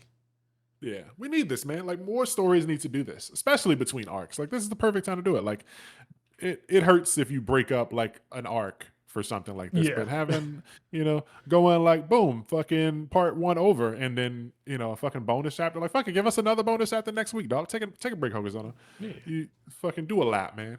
Like I'd be cool with another bonus chapter, man. I don't give a fuck. This was good. I like these. Yeah. He's bro, like the way he assessed the situation, like he it feels like he just has a lot of potential. Just the way he was able to get back on his feet from like I don't know, like selective amnesia. I don't know. It's like weird. Like he remembers some stuff, but he just doesn't know who he is. He I remembers feel the like Rakuzashi. I feel like this is something we would see like Batman or something do. Yeah, Get amnesia, look at the situation and be like, "Oh yeah, this is who I am." Whatever. yeah, and just kind of like muscle memories. Like, oh yeah, a normal person wouldn't have been able to catch themselves after falling out of a 12-story building, but like I figured it out. Like my body instinctually knew what to do. It knew to grab on the flagpole or whatever. Like this, Soya is doing that, and like it just the potential is there. I just if he loses some of like what his previous character was and becomes like a better person for it, I think that'd be fun. Yeah, a cool little redemption. Yeah, and even I think it'd be cool. Like Hakuri sees him and recoils at first, like oh shit, like what the fuck are you doing here? Like cowering and try to run away from his brother because that trauma is still like real. He probably sees Soya and wants to like get the fuck away from him, and Soya could be sad. It's like why is my brother? I figured it out. You're my brother, but like why do you hate me? Yeah. Yeah. So yeah, this is good stuff, man. And he's got his moment, this feeling, this taste, this sound, this this is who I am. It's like we've had a couple pages like this recently. Like everybody was posting this page with the Dabura versus Maharaga page from Yeah. JJK where they're like dancing and shit. And then there's a couple other pages like this recently. But it always hits. But at the end, bro grabs a pigeon and then fucking collapses. So this is a fun chapter. I wonder like are they just gonna leave him here, or is someone gonna take him in and like nurse him back to health and give him like a newfound like respect for the weak? Is that what's gonna happen? Because like some kids are poking him with a stick. I can see somebody coming over like, leave that man alone. He needs some milk. Picking him up and bringing him into the house, giving him some Yeah. food. He's like, thanks, old lady. I'll you never forget this. yeah, give us another bonus chapter next week. Right? Yeah. Come on, man. Give us another bonus chapter, man. We don't need to jump to 113 yet. Yeah. Give us another Sawyer one. This was fun. So, yeah, I'm squeezed out on this one. You got anything else? Nah, that's it for me. Okay, okay. So that's going to do it for Kagurabachi. Biggest debauchees, 112.5. Now jumping into the final segment of the night, we have Jujutsu Kaisen Modulo, Chapter 23, Ritual of Harmony. And the color page is dope. I found it funny that Mahito is on the color page, but Mahito is not fucking present in the chapter at all. I don't even think as a stitch, because they at one point they're holding like stuffed animals and shit, and Mahito isn't even one of the stuffed animals. Like, why is he on the cover? But it's cool. I like it. The colors are dope. And so Yuji Iwasaki, I'm looking forward to seeing more of their work after Modulo is over. And I saw that Gege apparently said in like an interview or a tweet or something that like he wanted to continue doing manga or whatever. So if that was real, I'm here for it. Yeah. I like Kaisen and I like Modulo, but I do have some thoughts. So I'm gonna see what you think first. No, go ahead. Go ahead. Speak your thoughts. Okay, so like what happens here I think is fine. Like I feel like you kind of might got to read it once or twice for it to like start to click, and even then like this whole process is still kind of confusing. um and so like anyone who has been super locked into the JJK community can chime in and let me know if I am wrong or just fill in the blanks because I think the main thing that makes this disconnect for me is like while I'm reading this chapter, like the things in this chapter I think make sense, but there's a big disconnect for me with this thought about how we got here. Like how we got here and how fast it happened and stuff like that. It's like a numbing like pain in the back of my mind when I read this. Like we were in the middle of the fight with Deborah, and then Yuji, Yuji beat the guys in the building or whatever. Yuji didn't even. Oh, he fought the guys. He didn't even fight. He did like a piercing blood. He wiped out the guys in the building, and then we see Maru and Tsurugi uh, fight. Their fight conclude or whatever, and then like the next time we see Maru and the next time we see Yuji, they're walking into the spaceship into this tent, which is like connected, like a soul realm. And it's like, how did we get from here? And what's going on with Sarugi? Is he dead? And just how do we get here? Like it felt like a chapter was skipped. And then when we get to this chapter, it also feels like a chapter or two has been skipped. So it's like I almost feel like Gege said he wanted this to be 3 volumes. Like he should have did like 4, because it just feels weird. Because with this chapter, like putting all the explanations aside, how is like in this realm where Deborah appears and Maru is saying like I'm sorry I dishonored you by interrupting a duel or whatever. Like to me, this when I saw this at first, I was like, okay, so they're in some sort of like mental realm or whatever. Maru like kind of expanded like a domain and like mentally connected a bunch of people. So they're in like the white space, when Jogo died, and then Sukuna is like in the like white space with them talking. This is kind of like a black space. So they're like in this kind of soul realm. All their souls are communicating. But he says, I'm sorry I interrupted your duel. So that tells me that like at first I was thinking like maybe he was still fighting Maharaga, but this was just happening like their souls were communicating. Meanwhile, the battle was still happening. But when he says the fight is, he interrupted it, that tells me that the fight is no longer going, and everyone is actually present here physically. And it's just it throws me off because I thought they were saying like there was no more black rope. I can't remember if they said that they were going to try and find more or make more, but I'm pretty sure that they said the black rope was cooked permanently. Like there was no more rope and we're just done. Maybe they said they were going to go back to Africa and get some lady to make some more or something because that's what happens here, but I don't remember that. Call me out. Let me know if I'm wrong. Traffy might know. You Yeah, guys in the they comments did might say know. that. Okay.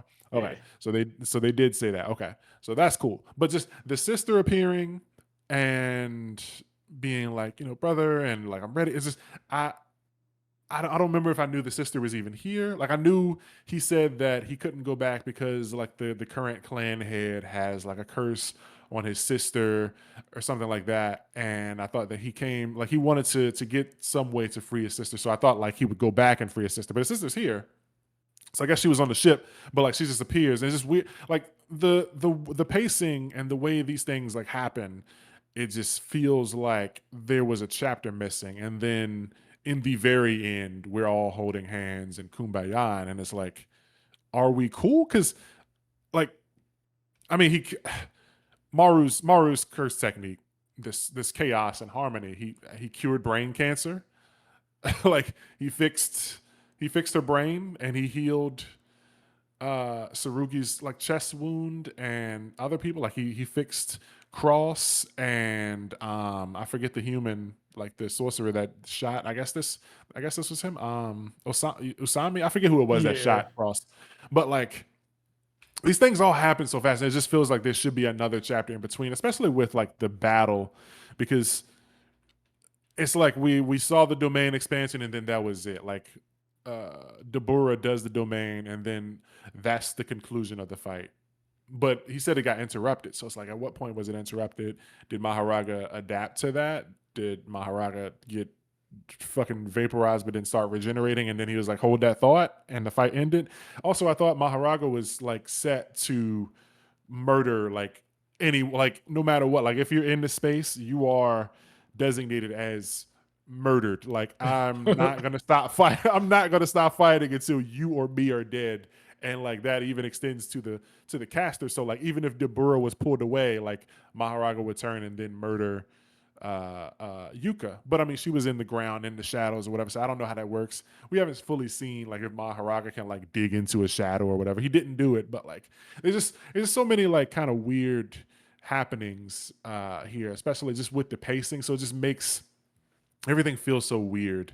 And it's like the writing up until this point, I feel like has been very solid, and I didn't really have any questions other than what would happen next. But then we get to this ending, and it's it kind of reminds me of like Nobara popping up at the end. It's like I didn't hate it, but like I wished that we could have saw like Nobara participate in like a colony or something. I guess that would have taken away from the like surprise bitch, we got your finger and we'll hammer it with resonance, and that like catches Sukuna off guard. But like it felt similar where these last like two or three chapters just kind of came out of nowhere. Like Yuji was just Sarugi and Maru were fighting, and then the next time we see Sarugi, he's walking into the shit with Yuji, and that just threw me off Yeah. completely.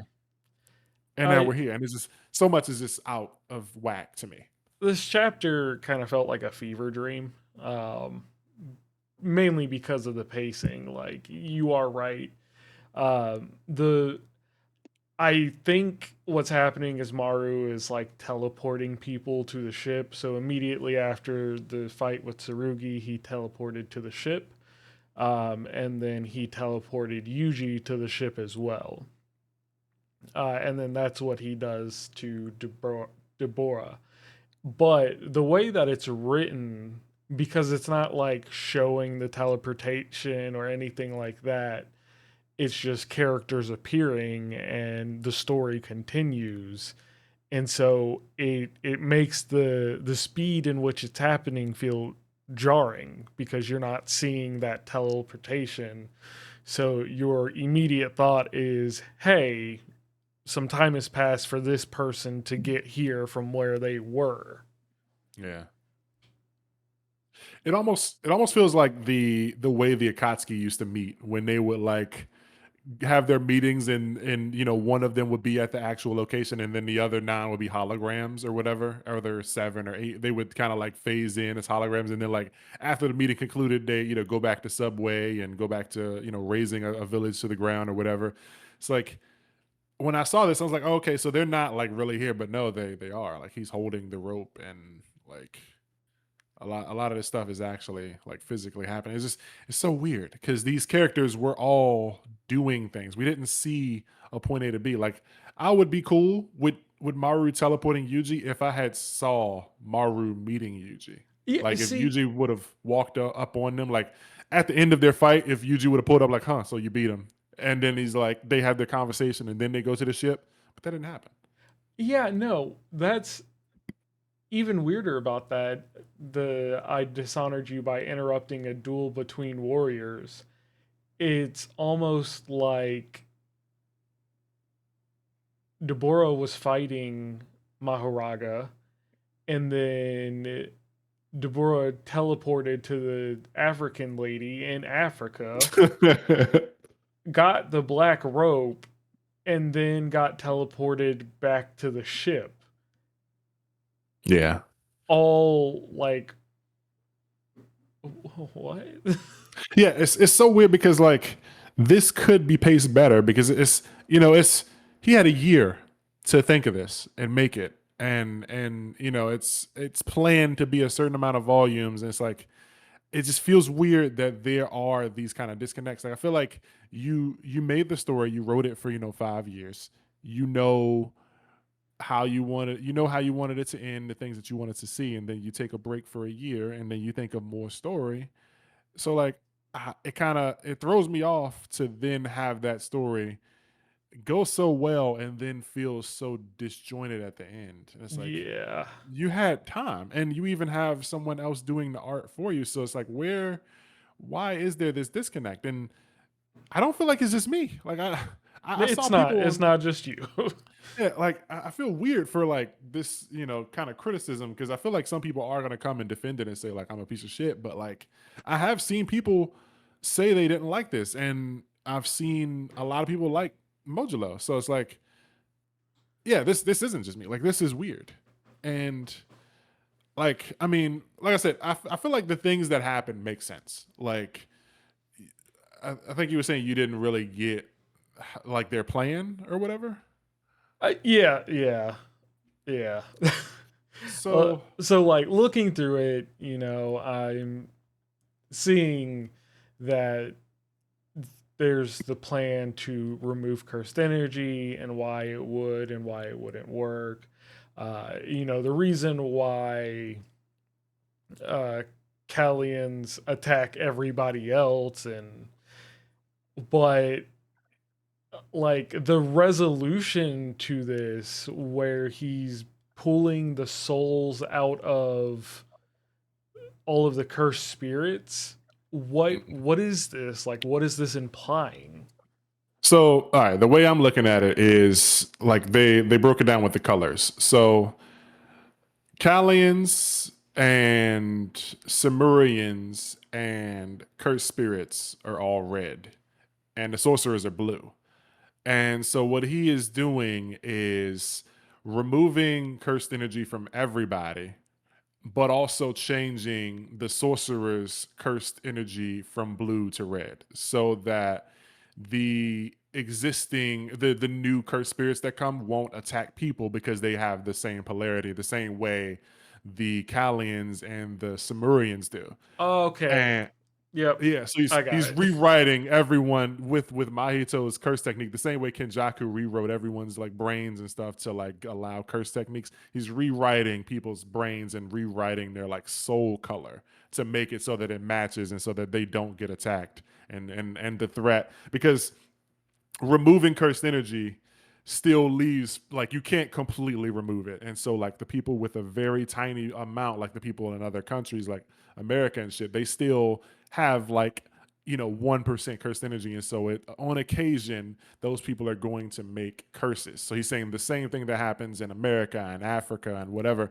is going to happen in Japan, is just going to happen on a much smaller scale. And in order to prevent that 3 or 5 cursed spirit attacks that would happen like every year, we're gonna rewrite it so that they no longer attack us because we kind of like breathe the same air now.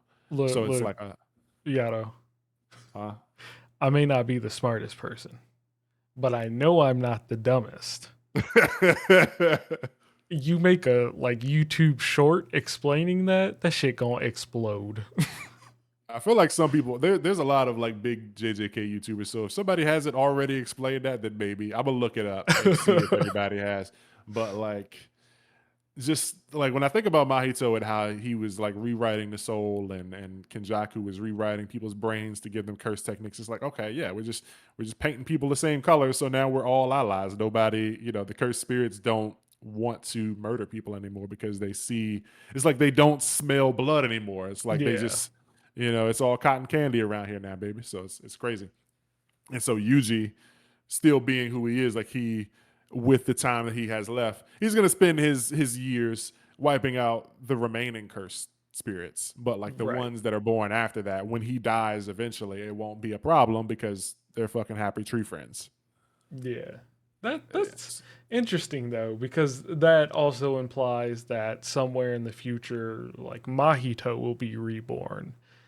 But, he's just gonna be a chill dude. Yeah, possibly. Yeah, because like, yeah, he might just be a baby, and then like I wonder like would they just die? Like because he's saying like they would need to kind of grow or whatever. There's not enough cursed energy for them to like feed on or whatever. Not enough negativity to feed on and grow. So it's like maybe the little ones they'll exist for a while. They won't attack people. They won't have like a food source. They won't have something that they hunger for, and so Yeah. they won't have a food source and they won't eat, and then they'll just die. They'll just like not grow, and then they'll like they'll die themselves. Like people won't have to kill them because they won't even know they exist or whatever. Yeah. Yeah, yeah. So like it's cool. all that is cool, like if you super dive into it or whatever. And like I feel like everything makes sense, but it's very jarring with the way all of that happens. Like that explanation is fine, but how the fuck did we get here? It, no That's my idea. problem. No Yeah. idea. And we have, like we have at least two more chapters because they said it's going to be three color pages. So this was one color page. Last week we didn't get a color page, so next week is going to be a color page, and then I'm guessing the finale is going to be a color page, and then I think that's it. 25. They say somebody said that jump volumes sometimes go to 28 or whatever. Sometimes it would cover up to 28. So we might see five more chapters, but I'm thinking it's going to end in the next two. Yeah, this chapter definitely felt like the chapter before the end. Yeah. Like if it wasn't for the fact that I saw that tweet that said we were getting three color pages, I would say next chapter is the end. Yeah. Yeah. But it also brings to the foreground that we didn't see, elephant in the room, we didn't see the conclusion but with the fight. Like we didn't see, you know, I feel really disappointed for Debura's sake because he was, feeling alive. Like he got the fight of his life and he was like, feeling it. Like it was Yeah. what he needed. And to like remove, like cut that in half and then to have him go like, sorry for cutting off your fight. It's like, bro, that was the fight of my lifetime. I saw people like complaining because, they didn't get to see Yuji fight. And for me personally, I was like, it would be cool to see Yuji fight, but I don't need to see it. Yeah. Whereas, like, cutting off the Deborah fight, it didn't feel right. Like, I was into that. I needed the conclusion to that. Yeah. Like when the series first started and I saw like Deborah and like, it was like, oh man, I bet Yuji's still around. It's like I wanted to see Yuji fight because I thought that there would be an evil enemy. But these guys aren't evil. It's just like Yeah. a misunderstanding and like they're just they're not our enemies, but they're not like it's like we don't need to see Yuji fight Deborah. It would have been cool. I think it would have been cool to see Yuji kind of like step in and do something more than like, fucking piercing blood, a bunch of fucking losers. But like the main event was definitely Deborah versus Maharaga. And for us to not even see how that concludes is crazy. Yeah.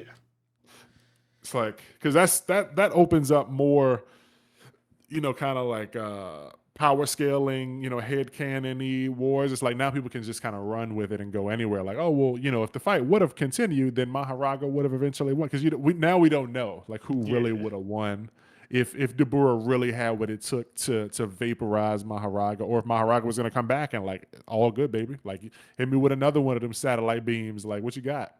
I feel So like it makes sense for Mahuraga to win that fight just based off of the description that the series has given us that uh, the modern jujutsu sorcerers are significantly weaker than when like Gojo was alive. And if you only have one person in the verse that could defeat Mahuraga then, and everybody's supposed to be weaker now, why would Deborah be able to beat Maharaga?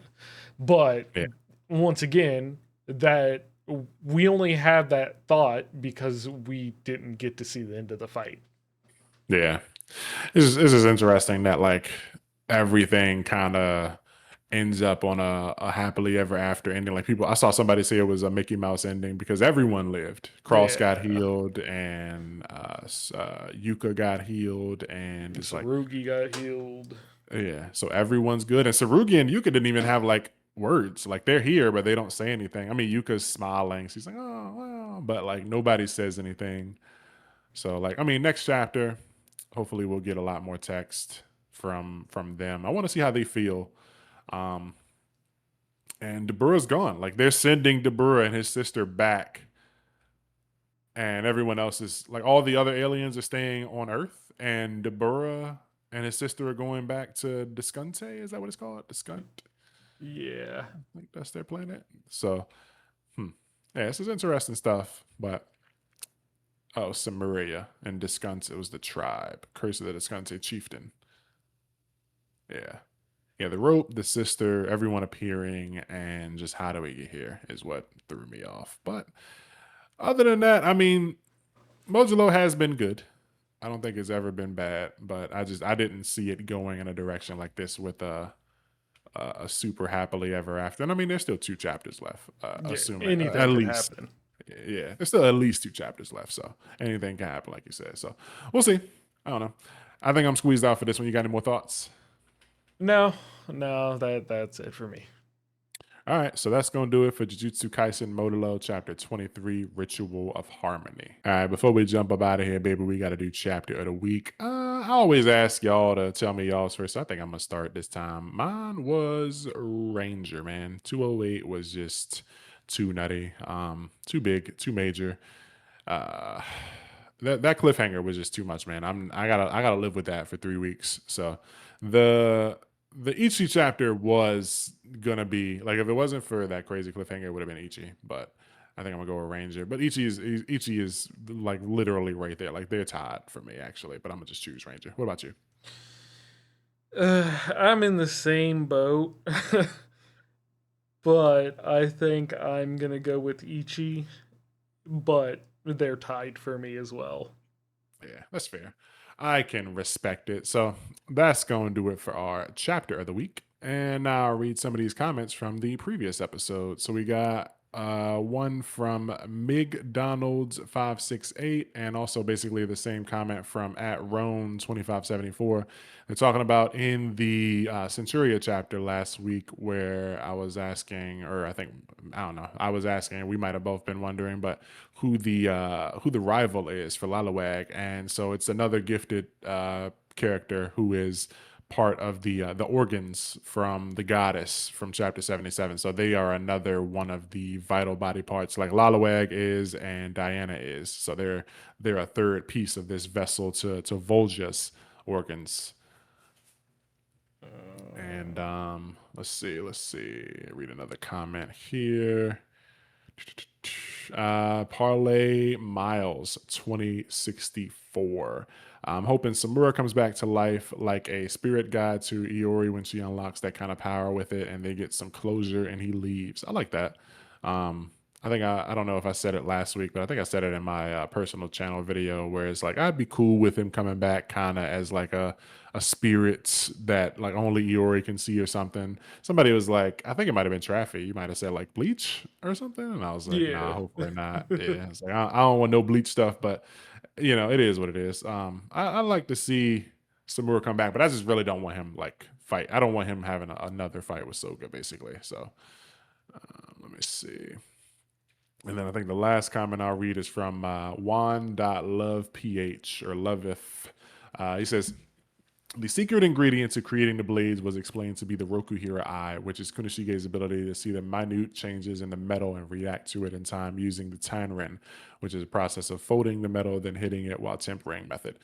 Shihiro was there through the whole process and helped Kunishige form the blades, and so he understands how to craft them because he has the same eyes. We don't need to reinvigorate a little girl's trauma to make the sword, guys, because I was saying I want Char to be somewhat used in the process to make more swords.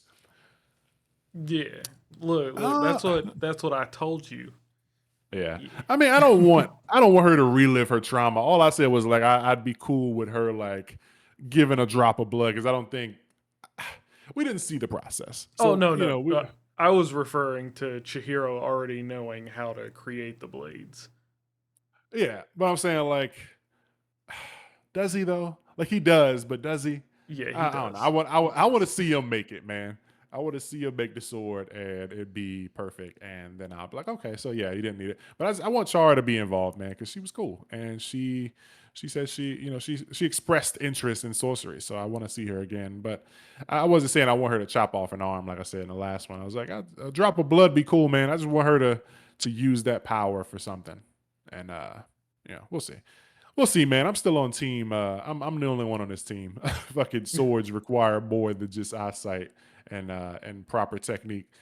Because like, what the fuck about folding metal causes fucking lightning bolts, bro? I need to know what the fuck is this process. Anyway, that's gonna do it for comments of the week. and we're gonna roll right into the outro. So that was Shonen Pulse 52, baby. Thank you for watching. If you watch to the end, if you skip segments or whatever, that's cool too. Just I recommend you check out some of the other manga we talk about. We're about probably be adding another series to the lineup soon, considering Kaisen will be ending soon.